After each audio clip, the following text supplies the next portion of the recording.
ভারত থেকে নেমে আসা পানির ঢলেই বাংলাদেশে বন্যা, বলল জাতিসংঘ। জানাবো বাংলাদেশ নিয়ে ভারতের নতুন শঙ্কা, ডক্টর ইউনূস নাকি বিএনপি জামায়াত। এবং সর্বশেষ জানাবো সংবিধান স্থগিত চাওয়ার উদ্দেশ্য কি সিইসির।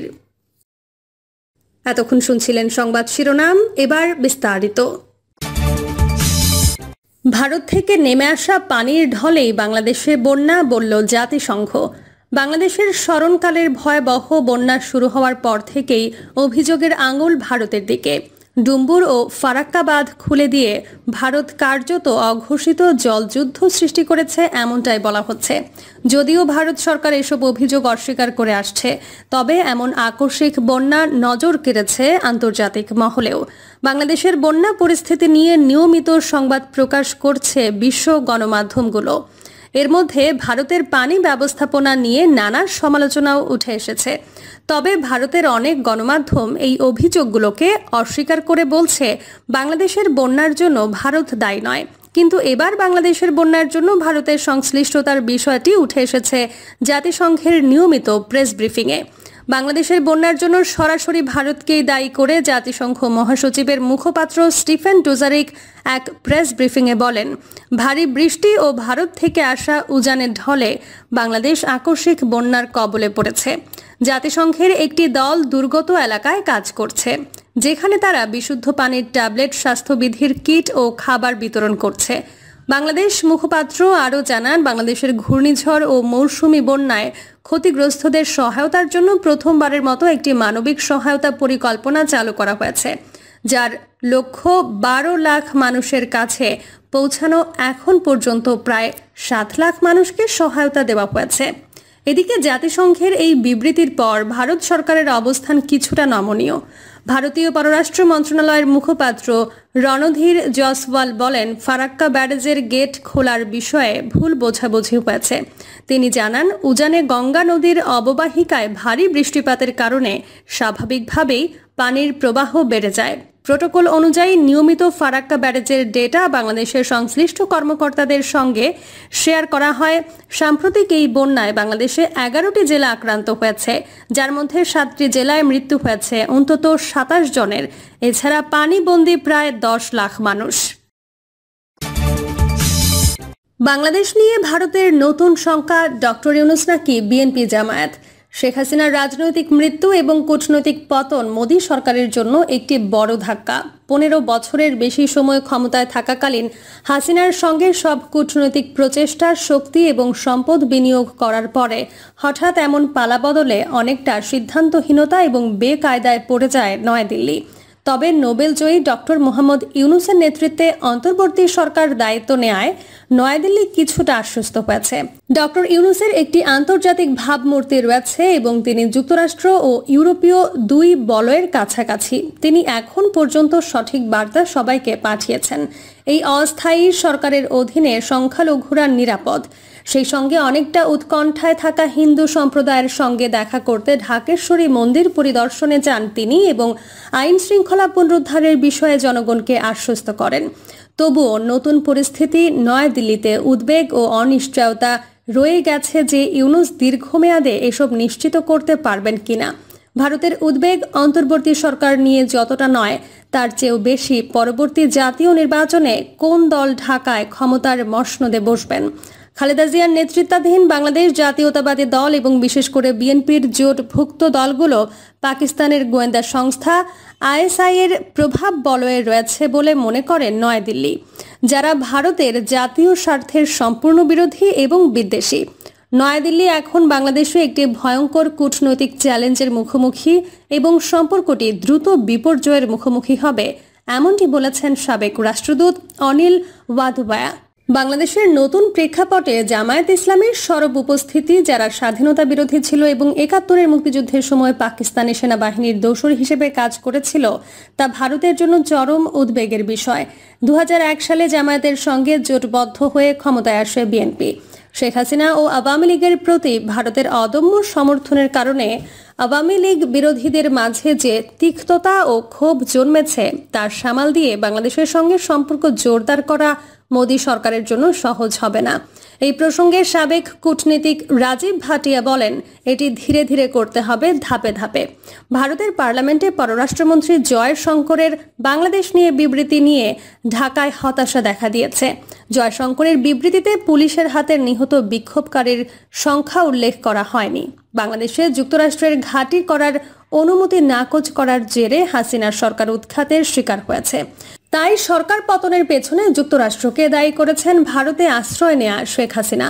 তবে নিজের ত্রুটিগুলো স্বীকার না করে বিদেশি শক্তির হস্তক্ষেপকে দোষারোপ করা দক্ষিণ এশিয়ার নেতাদের একটি পুরনো অজুহাত। অতীতে ইন্দিরা গান্ধী প্রায়ই বিদেশি শক্তির ইন্ধনের অভিযোগ তুলেছিলেন। ইমরান খানও অনাস্থা ভোটে হেরে যাওয়ার পরে যুক্তরাষ্ট্রকে দোষারোপ করেছিলেন। ভারতীয় সংবাদ মাধ্যম আউটলুক ইন্ডিয়ায় সম্প্রতি প্রকাশিত সীমা গুহার নিবন্ধে এমন পর্যালোচনা উঠে এসেছে।